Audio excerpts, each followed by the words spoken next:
الحمدللہ رب العالمین والصلاة والسلام علی محمد الامین اعوذ باللہ من الشیطان الرجیم بسم اللہ الرحمن الرحیم۔ خواتین و حضرات، یہ سورہ بقرہ کی آیت 243 ہے جس سے ہم درس کی ابتدا کر رہے ہیں۔ اس سورہ کی چوتھی اور آخری فصل یہاں سے شروع ہو رہی ہے۔ اس سے پہلے یہ یاد ہوگا کہ جہاد اور انفاق کا مضمون تھا جس سے متعلق کچھ سوالات پیدا ہو گئے تھے۔ چنانچہ سلسلہ کلام کو درمیان میں روک کر ان سوالوں کے جوابات دیے گئے، پھر ان جوابات سے بعض قانونی مباحث پیدا ہوئے، بالخصوص طلاق کے بارے میں بڑی تفصیل کے ساتھ قرآن مجید نے بہت سی چیزوں کی وضاحت کی۔ اب پھر مضمون اصل کی طرف لوٹ رہا ہے، اور یہاں سے پھر جہاد اور انفاق کے بارے میں جو بات کہی گئی تھی اسی کو آگے بڑھایا جا رہا ہے۔ ارشاد فرمایا ہے أَلَمْ تَرَ إِلَى الَّذِينَ خَرَجُوا مِن دِيَارِهِمْ وَهُمْ أُلُوفٌ حَذَرَ الْمَوْتِ فَقَالَ لَهُمُ اللَّهُ مُوتُوا ثُمَّ أَحْيَاهُمْ إِنَّ اللَّهَ لَذُو فَضْلٍ عَظِيمٍ۔ مطلب یہ ہے کہ یہ جو مباحث تھے یہ جہاد اور انفاق کے بارے میں تمہارے سوالوں سے پیدا ہوئے تھے، تم پر اس کا حکم شاق گزرا ہے۔ ظاہر بات ہے کہ اللہ کی راہ میں جب بار بار خرچ کرنے کی اپیل کی گئی، بار بار توجہ دلائی گئی کہ اللہ تعالیٰ نے تم پر جو عنایت کی ہے، تم پر جو فضل کیا ہے، اس کا لازمی تقاضا یہ ہے کہ جو کچھ بھی تمہارے پاس ہے اسے اللہ کی راہ میں خرچ کرو۔ پھر یہ بتایا گیا کہ تمہیں تمہارے ہی بھائی بندوں پر خرچ کرنے کے لیے کہا جا رہا ہے، تمہاری معاشرتی ضرورتوں کو پورا کرنے کے لیے کہا جا رہا ہے، اور پھر اللہ کی راہ میں اس وقت جو ضرورتیں تمہارے اپنے دین، تمہارے اپنے مذہب کے حوالے سے درپیش ہیں، ان میں تمہیں خرچ کرنے کی ترغیب دی جا رہی ہے۔ اس لیے تھوڑی دلی سے کام نہ لو، یہ حکم تم پر شاق نہیں گزرنا چاہیے، یہ اللہ کی بڑی عنایت ہے کہ اس کا موقع اس نے تم کو دیا ہے۔ اس کے ساتھ ہی یہ بات کہی جا رہی تھی کہ اب چونکہ اس کا پورا امکان ہے کہ اگر مسلمان بیت اللہ کا حج کرنے کے لیے جاتے ہیں تو مقابلہ درپیش ہو جائے گا، پورا امکان ہے کہ قریش مزاحمت کریں اور جنگ کی نوبت آ جائے، لہٰذا جہاد کے لیے بھی تیار ہو جاؤ۔ اور پھر جہاد کے بارے میں یہ بات بھی واضح کر دی گئی تھی کہ اللہ تعالیٰ نے چونکہ یہ فیصلہ کر لیا ہے کہ اب اگر یہ جنگ چھڑی تو پھر یہ محض اس جگہ پر نہیں رک جائے گی کہ قریش ہتھیار ڈال دیں، بلکہ اس سے آگے بڑھ کر یہ فتنے کے کلا کما تک جاری رہے گی، اور اس وقت تک جاری رہے گی جب تک اس سرزمین میں دین پورا کا پورا اللہ کا نہیں ہو جاتا۔ اس سے فطری سی بات ہے کہ وہ لوگ جو کمزور ایمان کے تھے، جن میں کچھ ارادے کا ضعف تھا، یا جو منافقین اس وقت مسلمانوں کی صفوں میں تھے، وہ گھبرا رہے تھے۔ چنانچہ قرآن مجید نے یہاں جب بات کو دوبارہ شروع کیا تو ان کو مثال دے کر یہ بتایا کہ قوموں کی زندگی میں اس سے پہلے بھی یہ مراحل آتے رہے ہیں، اور بالخصوص بنی اسرائیل کی تاریخ میں تمہارے لیے بہت عبرت کا سامان ہے۔ ان کے ساتھ بھی اس طرح کا معاملہ ہو چکا ہے، اور تم جانتے ہو کہ اس موقع کے اوپر جو رویہ انہوں نے اختیار کیا اس کے نتائج کیا نکلے تھے۔ چنانچہ اس کا حوالہ دیا ہے۔ ارشاد فرمایا أَلَمْ تَرَ إِلَى الَّذِينَ خَرَجُوا مِن دِيَارِهِمْ، کیا تم نے ان لوگوں کو نہیں دیکھا جو ہزاروں کی تعداد میں تھے، وَهُمْ أُلُوفٌ، یعنی ایک دو نہیں تھے۔ مسلمان تو چونکہ اس وقت کم تعداد میں تھے، بہت تھوڑی تعداد میں تھے، اور اس کا بڑا اندیشہ تھا کہ یہ مختصر سی جماعت اگر میدان میں اترتی ہے تو ساری کی ساری ہی قریش کی تلواروں کی نظر ہو جاتی ہے۔ اس وجہ سے لوگ اگر ڈر رہے تھے تو اس میں کچھ بات بھی تھی، لیکن اللہ تعالیٰ نے ایک دوسرے راز سے پردہ اٹھایا اور یہ بتایا کہ مسئلہ اصل میں تعداد کا نہیں ہوتا، اصل مسئلہ یہ ہے کہ تمہارے دل میں ارادہ کیا ہے، عزم کیا ہے، خدا پر ایمان کی صورتحال کیا ہے، تم نے اپنے آپ کو کتنا تیار کر لیا ہے، اور تم کس طریقے سے اور کس بھروسے پر میدان میں اتر رہے ہو۔ تو ارشاد فرمایا کہ ان لوگوں کی داستان یاد کرو کہ جو ہزاروں کی تعداد میں تھے، اور پھر وہ موت کے ڈر سے اپنے گھر چھوڑ کر ان سے نکل کھڑے ہوئے۔ یہ بنی اسرائیل کی تاریخ کا ایک خاص واقعہ ہے جس کی طرف اشارہ کیا ہے۔ یہ وہ واقعہ ہے جب فلسطین کے علاقے کے جو لوگ تھے انہوں نے بنی اسرائیل کے شہروں پر چڑھائی کر کے ان کا قتل عام کیا تھا، اور عہد کا صندوق ان سے چھین کر لے گئے تھے۔ بنی اسرائیل کے ہاں جیسے کہ آگے معلوم ہوگا، یہ ایک روایت تھی کہ سیدنا موسیٰ علیہ السلام نے تورات کی جو الواح انہیں دی تھیں، اور اسی طرح بعض اور دوسری چیزیں، جیسے ان کا عصا بھی تھا جس سے طرح طرح کے معجزات صادر ہوئے، اس کو ایک صندوق میں رکھ دیا گیا تھا، اور اس کو ایک بڑی برکت کی چیز سمجھا جاتا تھا، اور جس زمانے تک بنی اسرائیل اپنے لیے کوئی عبادت گاہ، کوئی معبد نہیں بنا سکے، تو ایک طرح سے اسی صندوق کو قبلے کی حیثیت بھی حاصل ہوتی تھی۔ عام طور پر عبادت میں اسی کو سامنے رکھ لیا جاتا تھا۔ یہ صورتحال تھی جس صورتحال میں ان کے اوپر یہ افتاد پڑی کہ جب فلسطینیوں نے ان پر حملہ کیا تو وہ صندوق بھی چھین کر لے گئے، ان کی بستیوں کو بھی انہوں نے تاراج کیا، اور ہزاروں کی تعداد میں ان کا قتل عام بھی کیا۔ اس صورتحال میں بجائے اس کے کہ وہ ان کا مقابلہ کرتے، ہمت کے ساتھ سامنے کھڑے ہوتے، اپنی مدافعت کرتے، یہ لوگ اپنے گھروں کو چھوڑ کر نکل کھڑے ہوئے، یعنی اپنے علاقوں کی حفاظت نہیں کر سکے، اور ایک بہت بڑا علاقہ ایسا تھا کہ جس پر فلسطینیوں نے قبضہ کر لیا۔ یہ اس واقعے کا حوالہ دیا ہے، تو ارشاد فرمایا کہ کیا تم نے ان لوگوں کو نہیں دیکھا، الم تر الی الذین خرجوا من دیارہم وہم الوف، اور وہ ہزاروں کی تعداد میں تھے، حذر الموت، اور وہ موت کے ڈر سے اپنے گھر چھوڑ کر ان سے نکل کھڑے ہوئے۔ یعنی اس وقت صورتحال یہ تھی کہ یہ محسوس ہوتا تھا کہ گویا ان کے لیے اب زندہ رہنے کی کوئی صورت باقی نہیں رہ گئی۔ دشمن سے اس حد تک وہ مرعوب تھے اور اس حد تک اس کے سامنے پسپا ہو چکے تھے کہ ذلت کے ساتھ گھروں کو چھوڑنے کے سوا ان کو کوئی راستہ نظر نہیں آیا۔ جب یہ صورتحال کسی قوم کے ساتھ ہو جائے تو اللہ تعالیٰ بھی اس کے حالات کے لحاظ سے ویسی ہی لعنت اس کے اوپر کر دیتے ہیں۔ تو فرمایا فقال لهم الله موتوا، تو اللہ تعالیٰ نے پھر یہ کہا کہ اب جب تم اتنی طاقت رکھتے ہوئے، ہزاروں کی تعداد میں ہوتے ہوئے مقابلہ نہیں کر سکے ہو، اور اس طرح گھر چھوڑ کر نکل کھڑے ہوئے ہو، اور اس بزدلی اور کم ہمتی کے ساتھ نکل کھڑے ہوئے ہو، تو اب تمہارے لیے پھر قومی موت کے سوا اور کوئی راستہ باقی نہیں رہ گیا، اس لیے اب مر جاؤ۔ یعنی بہتر یہی ہے کہ اب ذلت ہی کی زندگی بسر کرو۔ تو قومیں جب اس طریقے سے بزدلی کا ثبوت دیتی ہیں تو اس کا ایک نتیجہ یہ نکلا کرتا ہے۔ فرمایا کہ پھر اس کے بعد اللہ تعالیٰ نے ایسے اسباب پیدا کیے کہ قوم کے اندر بھی کچھ زندگی پیدا ہوئی، ان میں سموئیل نبی کی بعثت ہوئی، انہوں نے پوری قوم کو بیدار کرنے کے لیے، اس کی اخلاقی تربیت کے لیے غیر معمولی اہتمام کیا، اس سے ایک زندگی کی لہر ان کے اندر پیدا ہوئی، یعنی ایسی صورت پیدا ہو گئی کہ جس سے وہ دین کی طرف بھی لوٹے، خدا کی شریعت کی طرف بھی لوٹے، اپنے قومی استحکام کے لیے بھی بیدار ہوئے، اور ایک جذبہ ان کے اندر پیدا ہوا کہ اب ہم اپنے علاقوں کو بھی آزاد کرائیں گے اور اپنی قومی فخرت کو بھی واپس لائیں گے۔ یہ ایک اہم صورتحال تھی جو بنی اسرائیل کی تاریخ میں پیدا ہوئی۔ تو اس کے بعد اللہ تعالیٰ نے بھی ان کے لیے زندگی کا سامان کر دیا۔ گویا اس سے یہ بات بتا دی کہ قوموں کے لیے موت و حیات کے فیصلے ان کے اپنے طرز عمل سے ہوتے ہیں۔ جب وہ اپنے آپ کو زندہ کرنے کا فیصلہ کر لیتی ہیں تو اللہ کی تائید بھی اس میں شامل ہو جاتی ہے، اور جب وہ اپنے آپ کو موت کے حوالے کر دیتی ہیں تو اللہ تعالیٰ کی طرف سے ان پر موت طاری کر دی جاتی ہے۔ فرد کے ساتھ بھی اور قوموں کے ساتھ بھی اللہ تعالیٰ کا معاملہ اسی قانون کے مطابق ہوتا ہے۔ کچھ اسباب وہ ہیں کہ جو کسی قوم کو خود فراہم کرنا ہوتے ہیں، اور کچھ چیزیں وہ ہیں کہ جو اللہ تعالیٰ کی طرف سے پھر تائید و نصرت میں ہوتی ہیں۔ یہ تو خیر ایک عمومی معاملہ ہے، لیکن بنی اسرائیل کے بارے میں یا اولاد ابراہیم کے بارے میں اللہ تعالیٰ کے اس خاص قانون کو بھی ذہن میں رکھنا چاہیے کہ اللہ تعالیٰ نے ان سے یہ عہد باندھ رکھا ہوا ہے کہ اگر وہ اس کی شریعت کی پابندی کریں گے، اس کے احکام پر کاربند ہوں گے، اور دنیا کے اندر جو اسباب ضروری ہیں ان کو فراہم کرنے میں کوتاہی نہیں کریں گے، تو اللہ تعالیٰ ان کو لازماً دنیا میں سرفرازی عطا فرمائے گا۔ سیدنا ابراہیم کی اولاد کے ساتھ یہ وعدہ اللہ تعالیٰ نے اس وقت کیا جس کا ذکر آپ اس سے پہلے سورہ بقرہ میں سن چکے ہیں کہ جب سیدنا ابراہیم علیہ السلام اللہ تعالیٰ کے سارے امتحانوں میں پورے اترے تو اللہ تعالیٰ نے یہ کرم فرمایا کہ پھر یہ کہا کہ میں نے اب تمہارے لیے دنیا کی پیشوائی کا فیصلہ کر دیا ہے، اور انہوں نے جواب میں یہ کہا کہ وہ من ذریتی، میری اولاد کے بارے میں کیا حکم ہے؟ تو ارشاد فرمایا کہ لا ینال عہد الظالمین، جب تک وہ ظلم و عدوان کا طریقہ اختیار نہیں کرتے میرا عہد ان کے ساتھ قائم ہے، لیکن اگر وہ اپنی جانوں پر ظلم ڈھاتے ہیں اور غلط روی اختیار کرتے ہیں تو پھر میرا عہد ان کے ساتھ نہیں ہے۔ یہی عہد ہے جس کا حوالہ اس سورہ بقرہ میں آپ نے دیکھا ہے کہ بار بار دیا گیا ہے، یا بنی اسرائیل اذکروا نعمتی التی انعمت علیکم، کہ بنی اسرائیل میری اس نعمت کو یاد کرو جو میں نے تم پر کی تھی، اوفوا بعہدی اوف بعہدکم، تم میرا عہد پورا کرو میں تمہارا عہد پورا کروں گا۔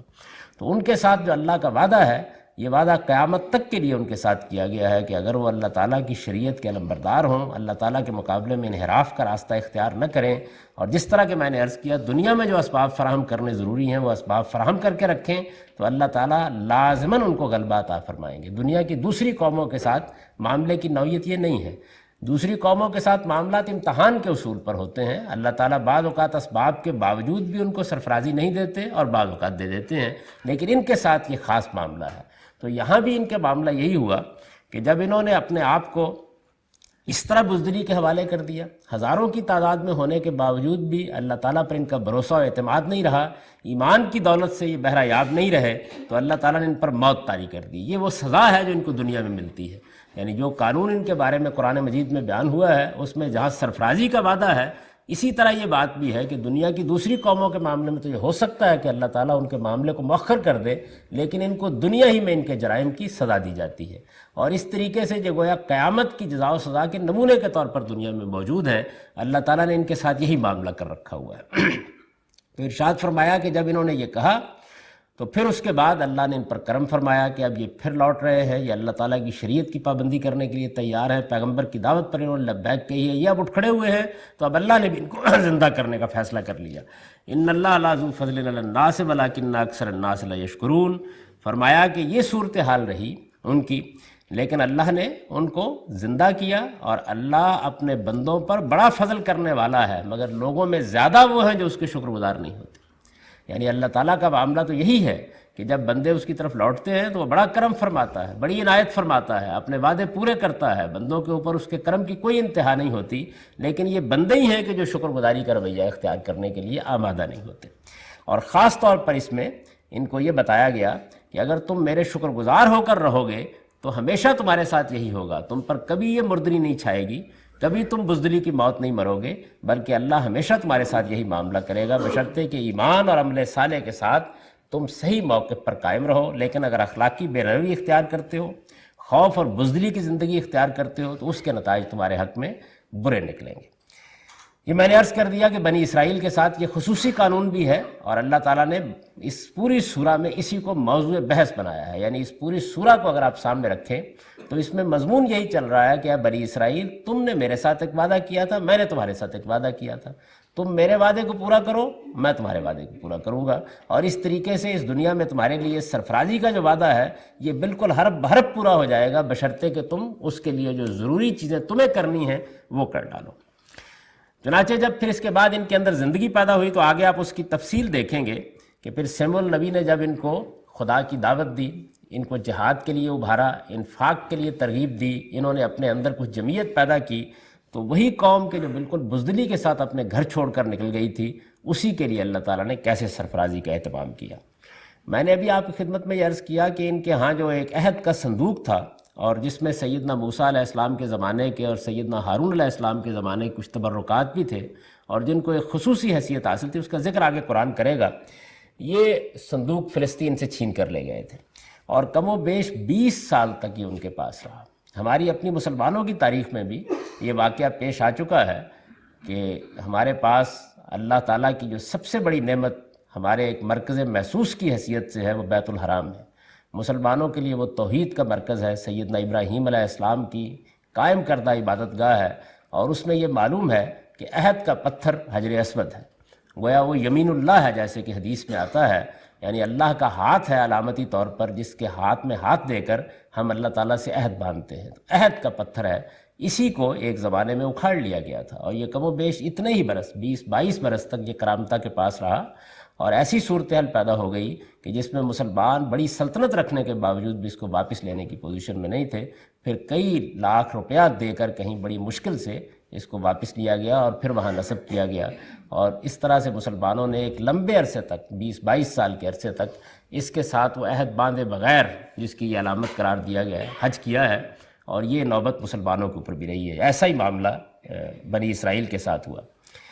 یہ جو زندگی کا ذکر ہوا ہے کہ اللہ تعالیٰ نے ان کو زندگی عطا فرمائی، تو ظاہر ہے کہ یہ اسی قانون کے مطابق ہوئی جس کا میں نے آپ کو حوالہ دیا ہے کہ بنی اسرائیل نے توبہ و استغفار کی، ایمان و اسلام کے ساتھ اپنے عہد کو ازسر نو باندھا، اللہ تعالیٰ کی اطاعت کا راستہ اختیار کیا، تو اللہ تعالیٰ نے قومی حیثیت سے ان کو زندہ کر دیا. تو فرمایا کہ یہی اللہ کا فضل ہے، یہی اس کی عنایت ہے، لیکن زیادہ لوگ اللہ کے شکر گزار نہیں ہوتے. اب اس کے بعد اجمال میں اس واقعے کا حوالہ دینے کے بعد اب یہ کہا وَقَاتِلُوا فِي سَبِيلِ اللَّهِ کہ ایمان والو تم بھی ان سے سبق لو. یعنی اب جب تمہیں اسی مقصد کے لیے اٹھایا اور ابھارا جا رہا ہے اور تمہیں اللہ تعالیٰ نے جہاد اور انفاق کا حکم دیا ہے تو تم بھی اس سے سبق لو. وَقَاتِلُوا فِي سَبِيلِ اللَّهِ، اور اللہ کی راہ میں جنگ کرو. وَاعْلَمُوا أَنَّ اللَّهَ سَمِيعٌ عَلِيمٌ، اور خوب جان رکھو کہ اللہ سمیع علیم ہے. یہ بات معلوم ہے کہ جب اللہ تعالیٰ کی طرف سے یہ مطالبہ کیا جاتا ہے کہ لوگ اپنی جان اور مال کی نظر خدا کے حضور میں پیش کریں تو پھر سب سے بڑا عمل یہی ہوتا ہے یعنی اس موقع کے اوپر پھر کوئی دوسری چیز اہمیت نہیں رکھتی، بلکہ آدمی کے ایمان کا، اسلام کا اصلی امتحان یہی ہوتا ہے کہ کیا وہ یہ سب کچھ پیش کرنے کے لیے تیار ہے۔ اس میں پہلے یہ بات کہی کہ اللہ کی راہ میں جنگ کرو، گویا اپنی جان پیش کرنے کے لیے تیار ہو جاؤ۔ وَاعْلَمُوا أَنَّ اللَّهَ سَمِيعٌ عَلِيمٌ، اور ارشاد فرمایا کہ یہ بات پوری طرح سمجھ لو کہ تم اگر اپنی جان کا یہ نذرانہ پیش کرو گے تو جو کچھ تم کہہ رہے ہو اللہ اس کو سن رہا ہے، جو کچھ کر رہے ہو اللہ اس کو دیکھ رہا ہے۔ ظاہر ہے کہ اس میں بڑی تشویق ہے، اور یہ بات بتائی گئی ہے کہ تم اگر جہاد اور انفاق کی اس دعوت کو قبول کرو گے تو اللہ ذریت ابراہیم کے ساتھ اپنے وعدے کے مطابق تم پر بھی اسی طرح فضل فرمائے گا۔ اس کی وجہ یہ ہے کہ اس وقت صحابہ کرام بنی اسماعیل تھے، یہ بھی ذریت ابراہیم ہی ہے، تو ارشاد فرمایا کہ پروردگار نے جو وعدہ ذریت ابراہیم کے ساتھ، ابراہیم کی اولاد کے ساتھ کیا ہے، تم اگر اس کے تقاضے پورا کر دیتے ہو تو اللہ تمہارے اوپر بھی کرم فرمائے گا اور تمہیں عروج دے گا، سربلندی سے سرفراز کرے گا۔ اس طرح تنبیہ بھی کر دی ہے کہ اگر موت سے ڈر جاؤ گے اور اپنے لیے ذلت اور نامرادی کو پسند کرو گے تو اللہ اسی وعدے کے مطابق یہی موت تم پر بھی طاری کر دے گا۔ یہ گویا تنبیہ کر کے ارشاد فرمایا کہ اللہ کی راہ میں جنگ کرنے کے لیے تیار ہو جاؤ، اور اچھی طرح سمجھ لو کہ پروردگار سنتا ہے، جانتا ہے، اس لیے کوئی چیز اس کی نگاہوں سے پوشیدہ نہیں ہے۔ پھر اس کے بعد اپیل کی انفاق کی، اس لیے کہ یہ دونوں مضمون ساتھ ساتھ چل رہے ہیں۔ من ذا الذی یقرض اللہ قرضا حسنا، کون ہے جو اس جنگ کے لیے اللہ کو قرض دے گا، اچھا قرض۔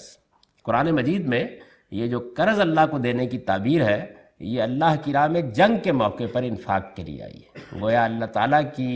دعوت کے لیے، اللہ تعالیٰ کے پیغام کو پہنچانے کے لیے، اللہ کی ہدایت کے مطابق جب اس طرح کی صورتحال پیدا ہو جائے تو اس میں آدمی جو کچھ بھی خدا کی راہ میں خرچ کرتا ہے یہ خدا تعالیٰ نے اپنے اوپر قرض قرار دیا ہے، یہ اس کی عنایت ہے، اس کا کرم ہے۔ ظاہر ہے کہ سب کچھ اسی کا دیا ہوا ہے، لیکن اللہ تعالیٰ نے یہ انسانوں پر کرم فرمایا ہے کہ وہ جب اپنے دین کے لیے انفاق کا مطالبہ کرتے ہیں تو یہ کہتے ہیں کہ تم یوں سمجھو کہ تم مجھ کو قرض دے رہے ہو، اور ظاہر ہے کہ جو اللہ کو قرض دیتا ہے وہ اندازہ ہی کر سکتا ہے کہ اللہ اسے کیسے لوٹائے گا۔ تو یہ بڑی دل نواز تعبیر ہے جو اللہ تعالیٰ نے ایسے موقعوں پر اختیار کی ہے۔ وہ انفاق جو ہم غریبوں کے لیے کرتے ہیں، مسکینوں کے لیے کرتے ہیں، اس کے لیے یہ تعبیر اختیار نہیں کی جاتی۔ یہ اللہ تعالیٰ اپنے دین کی خدمت کے لیے جب بھی کبھی انفاق کا مطالبہ کرتے ہیں تب یہ تعبیر اختیار کرتے ہیں۔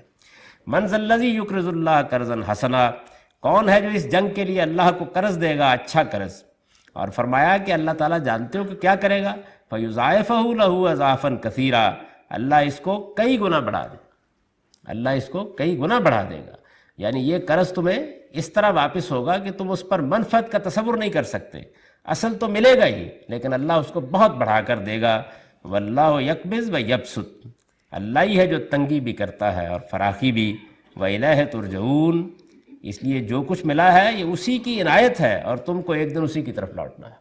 یعنی مطلب یہ ہے کہ جو کچھ اللہ کا دیا ہوا ہے یہ اللہ کا کرم سمجھ کر اللہ ہی کی راہ میں خرچ کرنے کے لیے تیار ہو جاؤ۔ اللہ تعالیٰ ہی ہے کہ جو رزق میں کشادگی پیدا کرتا ہے، اور اللہ تعالیٰ ہی ہے کہ جو رزق میں تنگی بھی پیدا کرتا ہے۔ اگر اس نے تم کو کچھ دیا ہے اور کشادگی عطا فرمائی ہے تو اس کا شکر یہی ہے کہ جب اللہ قرض مانگتا ہے تو دینے کے لیے تیار ہو جاؤ۔ ظاہر ہے کہ یہ جو صورتحال اللہ تعالیٰ نے پیدا کی ہے اس سے اندازہ کیا جا سکتا ہے کہ یہ کیسی ترغیب ہے، کس نوعیت کی اپیل ہے، اور کیسے اللہ تعالیٰ نے اس کی طرف توجہ دلائی ہے۔ یہ معلوم نہیں ہوتا کہ کس طریقے سے قرآن مجید کی اس تعبیر کو لوگوں نے عام طور پر جو قرض دیے جاتے ہیں ان سے متعلق کر دیا اور اس کو قرض حسنہ کہنا شروع کر دیا۔ قرآن مجید میں یہ اس مفہوم میں کسی جگہ بھی نہیں آیا، اسی مفہوم میں آیا ہے جس میں یہاں آپ اس کو دیکھ رہے ہیں۔ اس کا ہمیشہ یہی سیاق و سباق ہوتا ہے کہ اللہ تعالیٰ یہ کہتے ہیں کہ تم میری راہ میں جان دینے کے لیے تیار ہو جاؤ، اور پھر اس کے بعد جب یہ اپیل کرتے ہیں کہ اس دین کی خدمت کے لیے یا اس وقت جنگ کے لیے یا جہاد کے لیے تم کو انفاق کرنا ہے تو اس کو اپنے اوپر قرض قرار دیتے ہیں۔ اور یہ فرمایا کہ اللہ تعالیٰ اپنے راستے میں وہی خرچ کرنے کے لیے تیار ہوتا ہے جو اس بات پر ایمان رکھتا ہو کہ اس کو ایک دن اپنے پروردگار کی طرف لوٹنا ہے، اس کی خدمت میں جا کر یہ سارا کچھ پیش کر دینا ہے، اور پھر اسی سے یہ توقع رکھنی ہے کہ اس پر عنایت فرمائے، اس پر کرم فرمائے، اور جو کچھ اس نے دیا ہے اس کو لوٹا دے۔ تو ارشاد فرمایا کہ اس پر اطمینان رکھو، اور یہ بات ہمیشہ ذہن نشین رکھو کہ اللہ تعالیٰ کی نگاہ سے چونکہ کوئی چیز چھپی ہوئی نہیں ہے تو ایسا نہیں ہے کہ یہ کہیں یہیں رہ جائے گا، یا تمہارا اس وقت کا دیا ہوا اللہ کی نگاہ میں نہیں آئے گا، یا اس کو کیا پرواہ ہوگی کہ تم نے کیا دیا اور کیا نہیں دیا۔ اس کے ہاں ایک ایک چیز کا حساب رکھا جا رہا ہے، جو کچھ اس وقت خرچ کرو گے اللہ تعالیٰ اس کو لوٹا دے گا۔ یہ بات بھی دیکھیے کہ کس طرح شوق انگیز اور مؤثر طریقے سے لوگوں کو سمجھائی ہے، اور یہ بات گویا واضح کی ہے کہ یہ قرض جب اس کو قرار دیا جا رہا ہے تو قرض دار کے ذمہ واجب ہوتا ہے. یعنی جب ایک قرض لینے والا قرض لیتا ہے تو وہ گویا اپنے اوپر ذمہ داری لیتا ہے اس بات کی کہ مجھے اس کو ہر حال میں واپس کرنا ہے. اب یہ رب کریم کا کتنا بڑا احسان ہے کہ جو مال اس نے بندوں کو خود عنایت فرمایا ہے وہی مال جب ان سے خرچ کرنے کے لیے کہتا ہے تو اس کو اپنے ذمہ قرض ٹھہراتا ہے. یعنی اس سے بڑی اور کیا چیز ہو سکتی ہے.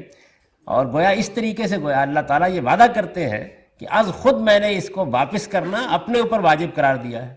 پھر ظاہر ہے کہ اس سے زیادہ روح کو دل کو بے خود کر دینے والی بات یہ ارشاد فرمائی کہ رب کریم یہ قرض اس لیے مانگتا ہے کہ وہ بندوں کے دیے ہوئے ان خزف ریزوں کو خوب بڑھائے, ان کو بڑھا کر ایک لازوال خزانے کی شکل دے اور پھر تم کو کئی گنا بڑھا کر واپس کر دے.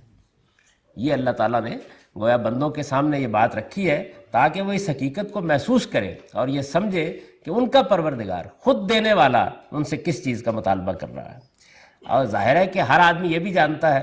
کہ قرض کی ضرورت اس لیے تو اللہ تعالیٰ کو پیش نہیں آ گئی کہ خدا کے خزانے میں کوئی کمی ہو گئی یا اس کے پاس کچھ نہیں ہے. وہ تو بے نیاز اور بے پرواہ ہے. اس نے جو امتحان دنیا میں برپا کر رکھا ہے یہ اس کا تقاضا ہے. یعنی ظاہر ہے کہ اس نے دنیا میں قاعدہ یہی بنا رکھا ہے کہ بندوں کو اس امتحان سے گزار کر یہ دیکھنا ہے کہ وہ کیا رویہ اختیار کرتے ہیں. ورنہ اس کا اپنا دیا ہوا ہے اور اپنے ہی دیے ہوئے کے بارے میں وہ یہ کہتا ہے کہ میری راہ میں خرچ کرنے کے لیے مجھ کو قرض دو, میں تم کو 10 گنا 100 گنا 700 گنا اس کو بڑھا کر لوٹا دوں گا. تو اس طرح کے موقعوں پر یہ بات آتی ہے. اس میں جو یہ قرض حسن کے الفاظ استعمال کیے جاتے ہیں وہ بھی یہ ہے کہ یہ ایسا قرض ہونا چاہیے. یعنی آدمی اب خدا کے راستے میں خدا کے دین کے لیے خدا کے دین کی خدمت کے لیے جہاد کے لیے کچھ دیتا ہے تو وہ دل کی تنگی کے ساتھ اس کو نہیں دینا چاہیے. ایسے نہ دیا جائے کہ شدہ اتارنے کے لیے گویا کچھ نہ کچھ آپ نے اللہ کی راہ میں بھی پیش کر دیا, بلکہ پوری فراخ دلی کے ساتھ دیا جائے, پورے حوصلے کے ساتھ دیا جائے. اس میں ریا کا کوئی شائبہ نہ ہو, نمائش کا کوئی شائبہ نہ ہو, صرف خدا کی خوشنودی کے لیے دیا جائے. دنیوی طمع کا کوئی حصول اس میں پیش نظر نہ ہو, بلکہ آدمی یہ خیال کرے کہ مجھے اس کا اجر آخرت میں ملنا چاہیے. اور پھر یہ کہ کوئی کم وقت چیز نہ دی جائے, ناجائز ذرائع سے کمائی ہوئی کوئی چیز نہ دی جائے, بلکہ محبوب عزیز پاکیزہ کمائی اللہ کی راہ میں پیش کی جائے, تاکہ جو چیز آپ خدا کو پیش کر رہے ہیں وہ ایسی ہو کہ آپ اطمینان کے ساتھ یہ کہہ سکیں کہ ہاں یہی وہ چیز ہے, یہی خدا کو پیش کرنے کی تھی, اسی محبت کے ساتھ پیش کرنے کی تھی, اسی جذبے کے ساتھ پیش کرنے کی تھی, اسی شوق کے ساتھ پیش کرنے کی تھی. تو خاص طور پر اس کو بیان کیا. اور پھر اس کے ساتھ یہ بات بھی واضح کر دی کہ اگر بندہ خدا کی راہ میں مال نہیں دیتا تو اس کا مطلب کیا ہے. اس کا مطلب یہ ہے کہ جو سب کچھ بخش رہا ہے اسی کو دینے کے لیے تیار نہیں ہوتا, اور جو جس وقت چاہے سب کچھ چھین سکتا ہے اسی سے اپنا مال بچا کر رکھنے کی کوشش کر رہا ہے. تو یہ کتنی دنایت کی اور کمظرفی کی بات ہوگی کہ بندہ اس کو دینے سے انکار کر دے جس نے یہ سب کچھ دیا ہے. تب یہ فرمایا کہ تم کو ایک دن میری طرف لوٹنا ہے, اور یہ بات یاد رکھو کہ مجھے آخرت میں منہ دکھانا ہے. کیا اس احساس کے ساتھ, اس رویے کے ساتھ مجھے منہ دکھانے کی پوزیشن میں ہوگے؟ اس کو خاص طور پر نمایاں کیا اور یہ بتایا کہ اللہ کی راہ میں جان دینے کے لیے بھی تیار ہو جاؤ اور اپنا مال خرچ کرنے کے لیے بھی تیار ہو جاؤ. میں عرض کر چکا ہوں کہ اس کا موقع وہ تھا جب اب صحابہ کرام کو جنگ کے میدان میں اترنا تھا, اور جب اس طرح کا موقع اللہ کی طرف سے آ جاتا ہے تو پھر سب سے بڑا عمل یہی ہوتا ہے. اس سے آگے پھر کچھ مزید تفصیلات اس واقعے کی ہیں جس واقعے کا حوالہ دیا اور یہ بتایا کہ بنی اسرائیل کے ساتھ یہ معاملہ زندگی اور موت کا معاملہ کیسے پیش آیا. اقول قولی ھذا واستغفر اللہ لی ولکم ولسائر. جہاد و انفاق کے بارے میں تمہارے سوالوں سے پیدا ہوئے تھے. ایمان والو, ان کا حکم تم پر شاق نہ ہونا چاہیے. کیا تم نے ان لوگوں کو نہیں دیکھا جو ہزاروں کی تعداد میں تھے اور موت کے ڈر سے اپنے گھر چھوڑ کر ان سے نکل کھڑے ہوئے؟ اس پر اللہ نے فرمایا کہ مردے ہو کر جیو. وہ برسوں اسی حالت میں رہے, پھر اللہ نے انہیں دوبارہ زندگی عطا فرمائی. اس میں شبہ نہیں کہ اللہ لوگوں پر بڑا فضل کرنے والا ہے, مگر لوگوں میں زیادہ ہیں جو اس کے شکر گزار نہیں ہوتے. ایمان والو, اس سے سبق لو اور اللہ کی راہ میں جنگ کرو, اور خوب جان رکھو کہ اللہ سمیع و علیم ہے. کون ہے جو اس جنگ کے لیے اللہ کو قرض دے گا؟ اچھا قرض کہ اللہ اس کے لیے اسے کئی گنا بڑھا دے, اور اللہ ہی ہے جو تنگی بھی کرتا ہے اور فراخی بھی. اس لیے جو کچھ ملا ہے یہ اسی کی عنایت ہے, اور تم کو ایک دن اسی کی طرف لوٹنا بھی ہے. اقول قولی ھذا واستغفر اللہ لی ولکم ولسائر.